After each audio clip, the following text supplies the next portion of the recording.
ሰላም ቤተሰብ እንዴት አደራችሁ? እንዴት ዋላችሁ? እግዚአብሔር ይመስገን በጣም ደህና ነኝ ውዶቼ። እናንተን አለማመስገን አልችልም። በጣም አመሰግናለሁ። በጣም ነው የምወዳችሁ፣ በጣም ነው የማከብራችሁ። በጣም ብዙዎቻችሁ ደህንነቴን እየጠየቃችሁ ነው ምናምን እና በጣም ደህና ነኝ። አሁን ላይ ያለው ነገር በጣም አሪፍ ነው፣ ተረጋግቷል። ምንም እየሰማን አይደለም። እንዲሁም ደግሞ ሌሎቻችሁስ እንዴት ናችሁ?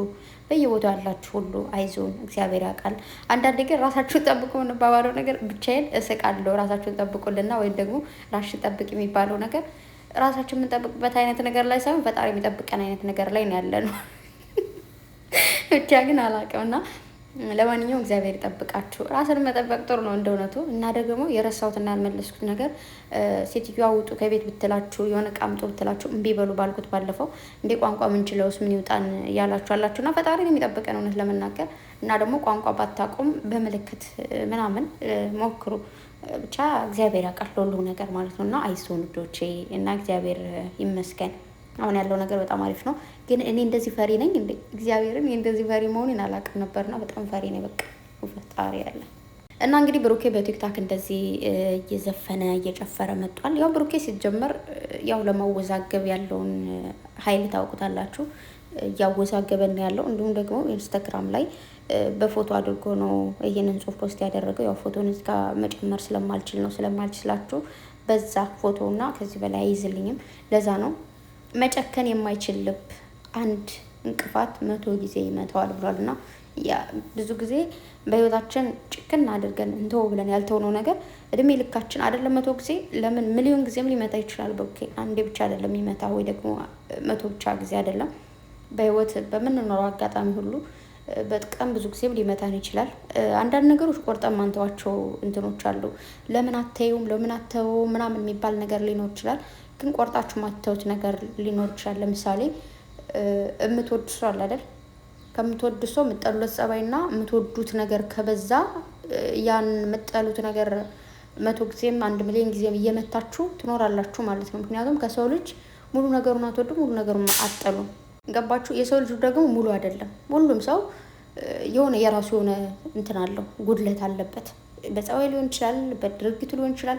ማንኛውም ሰው አግኝታችሁ ካወራችሁ ከጠይቃችሁ ወይም ደግሞ ባጠገባችሁ ካለ ሰው የሆነ ድክመት አለው። ሁሉ ሰው ሶሻል ሚዲያ ላይ እኔ ጀግና ነኝ ጥሩ ነኝ ምናምን ብሎ ሊታይ ይችላል፣ ግን የራሱ የሆነ ድክመት አለው። ሁሉም ሰው ድክመቱን ስለማያሳይ ነው። ድክመትን ማሳየት ደግሞ መሰበር ነው። ለመሰበር ኑ ስበሩኝ፣ በዚህ መልኩ መስበር ትችላላችሁ ብሎ እንደማሳየት ነው። ገባችሁ? ለምሳሌ እኔ ደካማ ጎኔ ነው እንድንድንድ ምናምን ብዬ ከተናገርኩኝ በዚህ ነገር እናንተ እኔን ለመስበር በጣም ቀላል ነው ማለት ነው። አንዳንዴ አይታችሁ ከሆነ በህይወት የምጠላውና የሚደብረኝ ነገር ከዚህ በፊትም ተናግሬያለሁ። አንዳንዴ ስለ ግል ህይወት ጥኩር አድርጎ ማውቃት ድረግሞ አንቺ የምትጠዩና የምትወጁ ነገር ምንድን ነው? አንዳንድ ሰዎች ገና ሲተዋወቃችሁ እግዚአብሔር 2 ቀን 3 ቀን እንኳን ሳውቃችሁ አንቺ የምትጠዩ ነገር በህይወትሽና የምትወጁ ነገር ምንድን ነው ምናምን ብለው ይጠይቃሉ። ምን አገባችሁ እንዴ? የምትወዱትን ነገርም ኦቨር ማሳወቅ የምትጠሉትን ነገርም ኦቨር ማሳወቅ ምንድን ነው የሚጎዳችሁ ነገር? የምትወዱትን ነገር በመቀማት ወይ ደግሞ የምትወዱትን ነገር በመነካካት የእናንተን ሙሉነታችሁን ሊያጎሉባችሁ ነው። ድክመታችሁንም ደግሞ ስትናገሩ ያችን ነገር እየነካኩ ሊያቆስሏችሁ ነው። ገባችሁ? አንዳንዴ መናገር ያለባችሁ ሰው መናገር የሌለባችሁ ለማን ባትናገሩ ራሱ ጥሩ ነው። እግዚአብሔርን በቃ የሚያስደስታችሁንም ሆነ የሚያስከፋችሁን ነገር በውስጣችሁ ብትይዙት።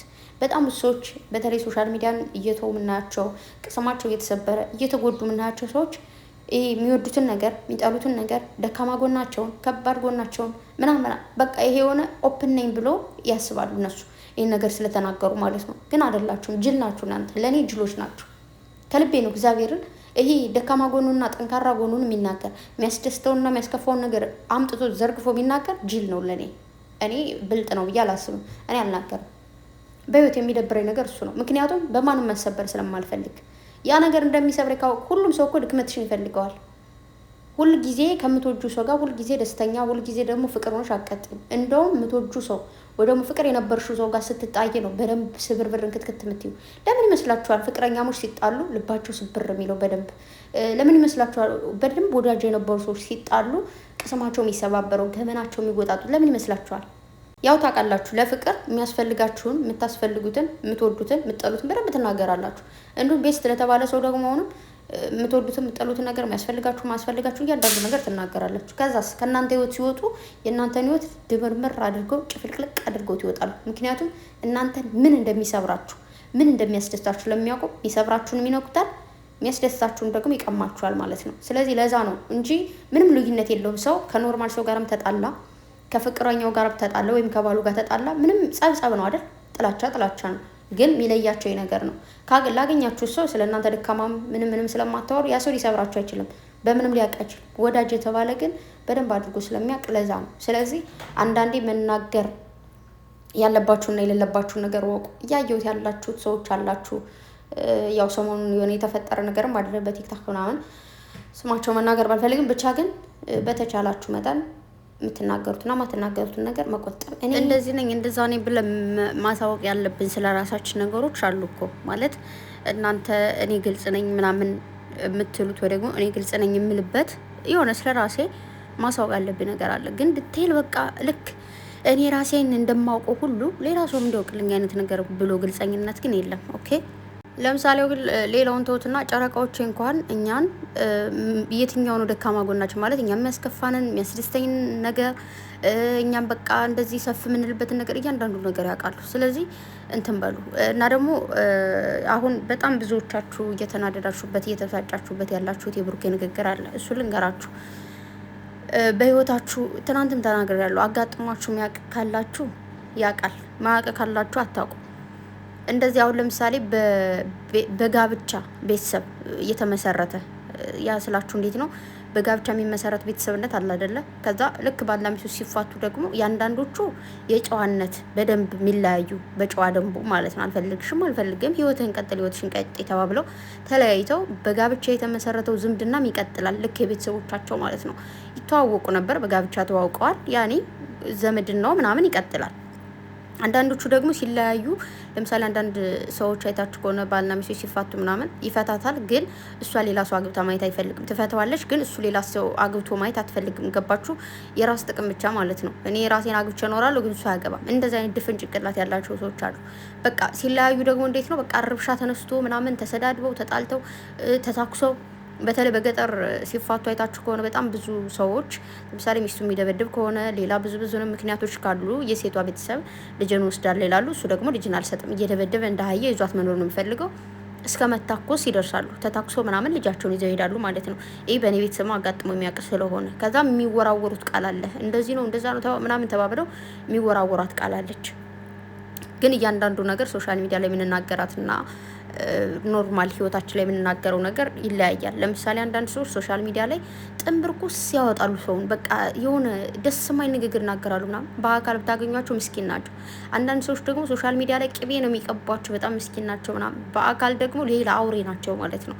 አንዳንድ ሰዎች ደግሞ አሉ ሶሻል ሚዲያ ላይም ኖርማል ህይወት ላይም አንድ አይነት የሆኑ ማለት ነው። እና በመጀመሪያ አሁን ለምሳሌ ብሩኬ ከተናገራቸው በጣም ብዙ ነገሮች አሉ። ትናንት ስለኛ እኛ እንኳን ይህን ዜና በደንብ ያልሰማ ነው። ብሩኬ አሁን እንደዚህ ፎቶም እንዳትፖስቱ ቪዲዮም እንዳትለቁ ተብሏል። በቃ ራሳችሁ ጠብቁ። አያችሁ እንደዚህ ያለ እንኳን ሲያወራ ነበር። ግን መልካሙን ነገር ትታችሁ ሌላውን ነገር እንደዚህ ያለኩ እንደዚህ ተፈጠረ ምናምን እያላችሁ ነበር። እኔ ቤተሰብ አታክብር እያልኩኝ አይደለም። ቤተሰብ አለማክበር ትልቅ ጥፋት እንደሆነ አውቃለሁ። ግን ይሄ በባልና ሚስቱ ሲጣሉ በሁለቱ ወገን የሚፈጠር ነገር ነው። ገብቷችኋል አይደል? እንደዛ ይላሉ ባሎች፣ እንደዛ ነው የሚሉት። 100% እርግጠኛ ነኝ የምነግራችሁ እንደዛ ስለሚሉ ሰምቼ አይቼ ስለማቅ ማለት ነው። ግን ከብሩኬ ነገር ይጠበቃሉ አይጠበቅም? ብሩኬ እንደዛ ማለት የለብም፣ ልክ አይደለም። ኤፍሬም እንደዚህ ማድረግ አለበት ወይ የለበትም? ተግባባን። የሆነ ነገር አንዳንዴ ምናልባት ከዚህ በፊት ተናገርኩ እኮ ይዟት ሲሄድ ይዞ መሄዱ ተጎድታለች ምናምን ቅምጥሌን ይዞ መሄዱ ትክክል ነው። ግን ሌላ ድጋሚ እንደገና እንዲያወሩ ሲፈቀድ አይፈቅድም። እንዲያወሩ አይደለም እየፈቀደ ያለው። ግን ወንድሟ ነው፣ መብቱ ነው። ወንድሟ ነው፣ መከበር አለበት። አዎ መከበር አለበት። ግን እነሱ እንዲያወሩና እንዲስማሙ ነው ይዣቸው የመጣው ብሎ መሀል ላይ ደግሞ ብጥብጥ መፍጠር የለበትም። ስለዚህ ሁለታቸው እርስ በርሳቸው ያውቃሉ። ቅምጥሌም ብሩኬም ህፃን አይደሉም። ሰውን የሚመክሩ ልጆች ናቸው። ተመካሪ አይደሉም። አንዳንዴ የሆነ ብዙ ነገር ማያውቅ ሰው፣ ስለ ሶሻል ሚዲያ ማያውቅ ሰው፣ ስለ ፍቅር ላይፍ ማያውቅ ሰው ቢመከር ችግር የለውም። እነሱ ግን በደንብ ስለ ፍቅር የመከሩ ልጆች ናቸው። እስቲል ቅምጥሌ ስለ ፍቅር ግጥም ገጥማለች። ብሩኬም ከዚህ በፊት ያሳለፈው የፍቅር ታሪክም አስተምሮት አልፏል።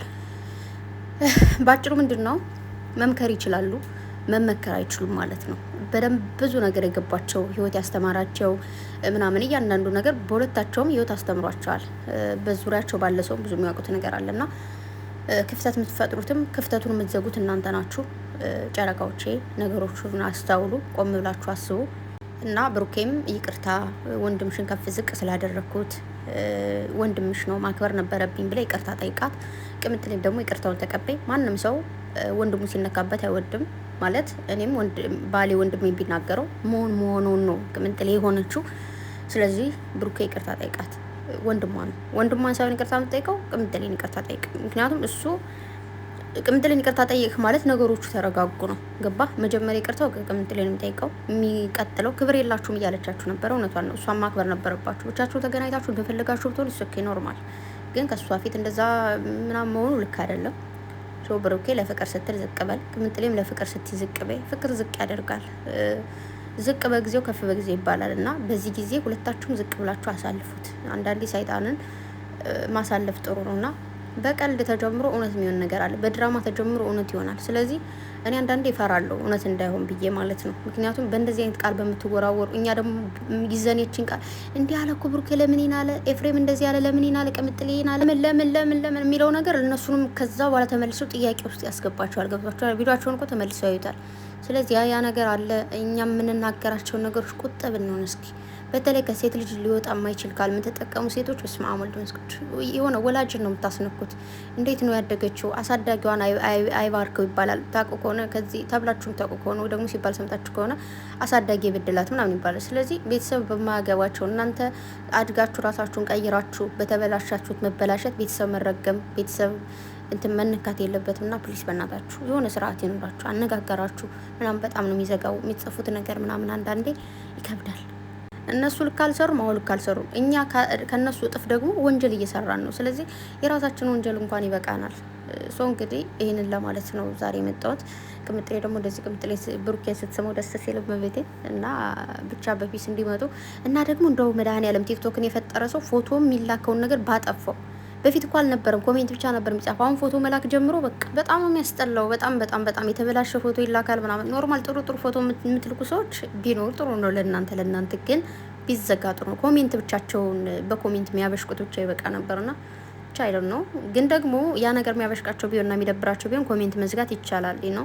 ግን ያው ኖርማል ስለሆነ መለመድ። በነገራችሁ አሁን እዚህ ሲተኮስ ምናምን የመጀመሪያ ቀን በጣም ተዘርክርኬ ነበር ማለት በጣም ፈርቼ ነበር ትናንት ምናምን። ዛሬም ትንሽ ምናምን ስሰማ ግን ኖርማል ነው ማለት እየተሻሻልኩ መጣውና አንዳንድ ነገሮች ለካ ሲለመዱም ይለመዳሉና ስለዚህ ራሳችን ብናይ መጀመሪያ እኔ ማን ነኝ፣ እኔ ምንድን ነኝ፣ እኔ ምን እያደረኩ ነው የሚለውን ነገር ጥያቄ ውስጥ እናስገባው። መልሶ ከኛ ጋር ነው ያለው።